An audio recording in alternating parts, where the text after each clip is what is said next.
ओम नमः शिवाय। शिवजी सदा सहाय। ओम नमः शिवाय। गुरुजी सदा सहाय। गुरुजी के चरणों में कोटि कोटि नमन। जय गुरुजी। जय गुरुजी। संगत जी, कैसे हैं आप सभी? आशा करती हूँ गुरुजी की कृपा से आप सब ठीक होंगे। संगत जी, आप सभी का हमारे साथ जुड़ने के लिए बहुत बहुत धन्यवाद। आज एक महीने में ही गुरुजी ने लगभग 100 से भी ज़्यादा संगत परिवार को जोड़ दिया है। मैंने इसकी कभी उम्मीद भी नहीं की थी, पर हमारे गुरुजी की कृपा से काफ़ी लोग जुड़ गए हैं। संगत जी, जिस विश्वास पर आप लोग जुड़े हैं वो कभी फीका नहीं पड़ेगा। आज यूट्यूब पर बहुत सारे चैनल्स गुरुजी के नाम पर फेक सत्संग सुना रहे हैं।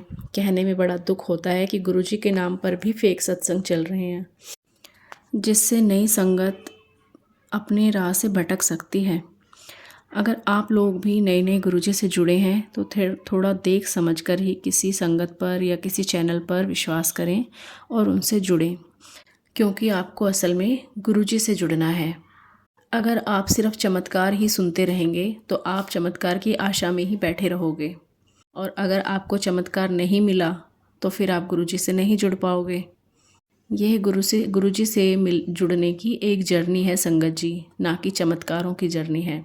हाँ, हमारे गुरुजी हमारे पर बहुत कृपा करते हैं, हर काम हमारा ज़रूर बनता है, लेकिन उसमें ऐसा नहीं है कि कोई विपदा नहीं आती। फिर भी हमारी लाइफ में स्ट्रगल चलती रहती है। बस हाँ, मन में शांति बहुत हो जाती है और एक विश्वास रहता है कि गुरुजी साथ हैं। लेकिन अगर कोई काम नहीं भी बनता है तो इसका मतलब ये नहीं है कि गुरुजी हमारे साथ नहीं है। बाकी धीरे धीरे सब चीज़ें खुद ब खुद पता चलती चली जाती हैं। आज गुरुजी ने मन में ऐसा कुछ विचार डाला था, इसलिए आप लोगों से शेयर किया। आप लोग थोड़ा देखिए, समझिए, परखिए, फिर किसी से जुड़िए। बाकी आपकी अपनी मर्ज़ी है संगत जी। हाँ संगत जी, अपने चैनल के लिए मैं आपसे इतना प्रॉमिस कर सकती हूँ कि आपको इस चैनल पर कभी कुछ भी फेक नहीं मिलेगा। जो सत्संग होगा वही टाइटल में होगा, और जिसका सत्संग होगा वह खुद सुनाएगा। तो चलिए संगत जी, शुरू करते हैं। आप हैं फ्रेग्रेंस ऑफ गुरुजी चैनल पर और मेरा नाम है मनीषा। आज मैं आपको दिव्य आभा अध्याय 16 पढ़कर सुनाऊंगी, जिसका शीर्षक है मेरे अंधकार में ज्योत जलाई। इस सत्संग को शेयर करने वाले का नाम नहीं दिया गया है, उनको एक भक्त के नाम से संबोधित किया गया है। तो चलिए संगत जी, शुरू करते हैं। दिव्य आभा अध्याय 16। मेरे अंधकार में ज्योत जलाई। मनुष्य के जीवन में कुछ ऐसी घटनाएं होती हैं जिनको सहते हुए यही कहा जा सकता है कि संभवतः ईश्वर की यही इच्छा थी।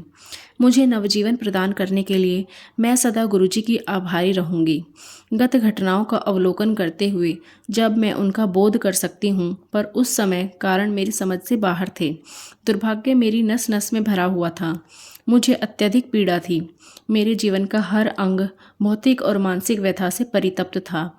यद्यपि गुरुजी ने आकाशदीप बनकर मेरे जीवन में प्रवेश किया था, मुझे अपने अंधकार और निराशा के अतिरिक्त कुछ दृष्टिगोचर नहीं था। ब्रिटेन के मैनचेस्टर शहर में जन्म लेकर मैं जन्मजात अस्थमा, विसर्प और हृदय में छिद्र जैसे रोगों से पीड़ित थी। मेरा बचपन मेरे अभिभावकों और स्वयं मेरे लिए अति कष्टदायी रहा था। तथापि स्वास्थ्य के सुकर्मों के कारण मेरी जीवन शक्ति अपराजय थी और मुझे अपने साथियों से अधिक सहन करना पड़ता था। अपने क्लेशों के कारण मुझे बचपन में ही छोटे मोटे दुखों का सामना करना आ गया था। मुझे अपने इस 10 वर्ष पूरे होने की शंका थी, पर भाग्य ने साथ दिया। दूसरी ओर माता पिता सदा संदिग्ध अवस्था में रहते थे, क्योंकि हृदय रोग विशेषज्ञ ने मेरे बारे में भयभीत करने वाला चित्रण किया था। स्वस्थ और प्रसन्न रहकर जीवन के सब आनंद उठाते हुए मैंने अपनी किशोरावस्था के वर्ष बिताए। 22 वर्ष की आयु में विवाह के उपरांत मैं दिल्ली आ गई। दुर्भाग्यवश दुखों के घनघोर बादल पुनः मेरे जीवन में आ गए। हर बदलते मौसम के साथ मेरा दमा अति कष्टदायी हो जाता था। हर बार मुझे चिकित्सालय में प्रविष्ट कराकर इंजेक्शन दिए जाते थे। दमे से बचने के अपने सब प्रयत्न विफल होते देखकर मैं हताश हो गई। 1997 में मुझे दमे का सबसे कठोर जानलेवा आक्रमण हुआ और अंततः मैंने हार मान ली। मुझे याद है कि मैं अपने हृदय में प्रार्थना कर रही थी कि यह अंतिम हो, क्योंकि मैं और सहन नहीं कर सकती थी। उन्हीं दोनों मुझे पूर्ण शरीर पर भयंकर त्वचा रोग हो गया। बायोप्सी से पता लगा कि वह कर्कट रोग है। चूंकि इससे मेरे परिवार को आघात पहुंचता, यह समाचार मैंने उनको नहीं दिया। मेरे जीने की समस्त आशा समाप्त हो चली थी। मेरा आगे का मार्ग बंद हो चुका था। अचानक उस अंधेरी रात्रि में गुरुजी ने अपनी दिव्य ज्योति प्रज्वलित करी। हर बार उनके पहले दर्शन की बातें याद करते हुए मुझे अपने मन में उठी सब भावनाएं याद आ जाती हैं। सौभाग्य से उस दिन वह अकेले बैठे हुए थे जब मैं अपनी एक मित्र, जिनसे उनसे मिलने का आग्रह किया था, के साथ यहाँ पहुँची। उनकी उपस्थिति में मैं भावविवल हो गई। उस समय मुझे जीवन पर भटकते हुए शिशु की भांति लगा, जिसे अंत में अपनी माँ का आश्रय और सुरक्षा मिल गई हो। उन्होंने उसी समय मुझे अपना संरक्षण प्रदान किया। यथार्थ में मैंने पहली बार पवित्र प्रेम का अनुभव किया था। उसमें ना कोई प्रतिबंध था, ना ही कोई अन्य चाहत। मुझे घर के सदस्य की भांति उन्होंने प्रतिदिन संगत में आने को कहा। मौसम चाहे जैसा भी हो, मैं संगत में पहुंचकर उनके अनगिनत भक्तों में बैठ जाती थी। उन दिनों मुझे असहनीय वेदना रहती थी। मेरी त्वचा से रक्त और पीप का स्राव बना रहता था। मानसिक रूप से विचलित होने के कारण मुझे समूह में घुटन होती थी। जैसे जैसे समय बीतता गया, गुरुजी ने दया कर मेरा आंतरिक परिवर्तन प्रारंभ कर दिया। मेरे मन से द्वेष और वैर के भाव समाप्त हो गए और मैंने अपनी इस दशा से समझौता करना सीख लिया, क्योंकि अब मैंने उसे स्वीकार कर लिया था। मैं उस अवस्था में भी संतुष्ट थी।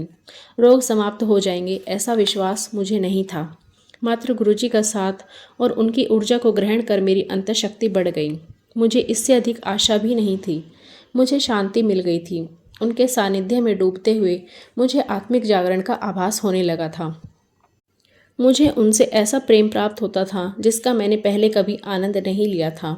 उनका प्रेम ऐसा पवित्र और पावन था जिसका कहीं कोई पर्याय नहीं मिल सकता। बिना किसी नागा के हर संध्या को मैं उनकी ओर प्राकृतिक सहजता से खींची चली जाती थी। उस महत्वपूर्ण दिन उन्होंने सामने अपने पास बुलाया और पंजाबी में कहा, जिससे मैं अनभिज्ञ थी, कि उन्होंने मुझे नींबू की भांति निचोड़ लिया है और अब वह मेरा रोग दूर करेंगे। यह देखने के लिए मैं उनकी कृपा के योग्य हूँ अथवा नहीं, उन्होंने मेरे धैर्य का परीक्षण कर लिया था। उस दिन हृदय में आशा और उमंग भरे हुए मैं घर पहुंची। पिछले कुछ महीनों में जब मेरी त्वचा तप्त रहती थी, मैं अपना प्रतिबिंब देखने से कतराती थी। शीशे में अपना दयनीय चेहरा देखना मेरे लिए असंभव था। जीवन में मोड़ तब आया जब गुरुजी ने अपना शाश्वत वरदान देकर मुझे शीशे में देखने का साहस करने को कहा। मुझे साहस की अति आवश्यकता थी। मेरा चेहरा थोड़ा भिन्न तो अवश्य था, किंतु कुछ सप्ताह बीतने पर मुझे अंतर का पता लगने लगा। एक नई मैं, अपने आप से परिचित, अपने आप से अपरिचित।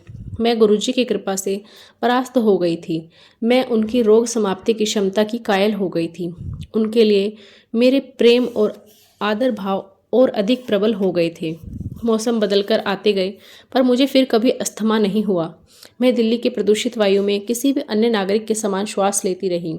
गुरुजी ने मुझे नवजीवन प्रदान किया था और मुझे यह भी बताया था कि उनके हस्तक्षेप के बिना मेरा और जीना असंभव था। उसी वर्ष के शुरू में मैं एक ज्योतिषी से भी मिली थी, जिसने मेरी अल्पायु की भविष्यवाणी करी थी। मुझ में हुए परिवर्तन को शब्दों में व्यक्त करना मेरे लिए अत्यंत चुनौती भरा कार्य है। मैं इतना तो कह ही सकती हूँ कि उन्होंने मुझे केवल भौतिक ही नहीं, अपितु आंतरिक रूप से भी परिवर्तित कर दिया था। एक लंबे अंतराल के पश्चात शब्दों को अभिव्यक्ति दें तो मुझे अपनी त्वचा में अपना शरीर अच्छा लगने लगा। गुरुजी यदा कदा अपने भक्तों का परीक्षण करते रहते हैं। मानव अपनी स्वार्थी प्रकृति के कारण कामना पूर्ण होने पर पिछली बातें भूल जाता है, पर गुरुजी की कृपा तो जन्म जन्मांतर सदा बनी रहती है। यह इस संदर्भ में स्पष्ट हो जाएगा। गुरुजी ने मुझे अपने चित्र के समक्ष प्रतिदिन मोमबत्ती जलाने को कहा था। एक दिन मेरे विस्मय से आधी डिबिया समाप्त होने के बाद भी वह नहीं जली। आवेश में आकर मैं स्नानागार में चली गई। बाहर आई तो देखा कि मोमबत्ती जल रही थी। मैं चकित रह गई। उसी सांझ को गुरुजी को धन्यवाद प्रकट करने के लिए मैं उनके दर्शन के लिए गई। यद्यपि वह मेरा जाने का निर्दिष्ट दिन नहीं था, मैं जैसे ही उनके चरण स्पर्श करने के लिए झुकी, उन्होंने धीमे से अपनी दयालु आवाज़ में प्रश्न किया कि अंत में मोमबत्ती जली या नहीं। तब मुझे आभास हुआ कि मैं उनसे दूर हो रही थी, वह तो सदा मेरे साथ थे। मैं उनकी हार्दिक आभारी हूँ और हर क्षण उनको कृतज्ञ रहकर अपना जीवन व्यतीत करना चाहूँगी। जय गुरु जी, शुक्राना गुरु जी, अनंतम शुक्राना गुरु जी। तो संगत जी, कैसा लगा आज का अध्याय, कमेंट करके ज़रूर बताइएगा। अगर आपको लगता है कि हम कुछ और इम्प्रूवमेंट कर सकते हैं, उसके लिए आप कोई सजेशन देना चाहते हैं, तो वह भी आप कमेंट करके ज़रूर बताइएगा। अगर मुझसे कोई गलती हो गई हो तो उसके लिए क्षमा प्रार्थी हूँ संगत जी, मुझे क्षमा करिएगा। अगर आप अपना सत्संग हमारे साथ शेयर करना चाहते हैं तो आप अपना सत्संग रिकॉर्ड करके डिस्क्रिप्शन बॉक्स में दिए गए व्हाट्सएप नंबर या ईमेल आईडी पर भेज सकते हैं। तो चलिए संगत जी, आज के अध्याय की समाप्ति करते हैं गुरु जी के मंत्र जाप के साथ।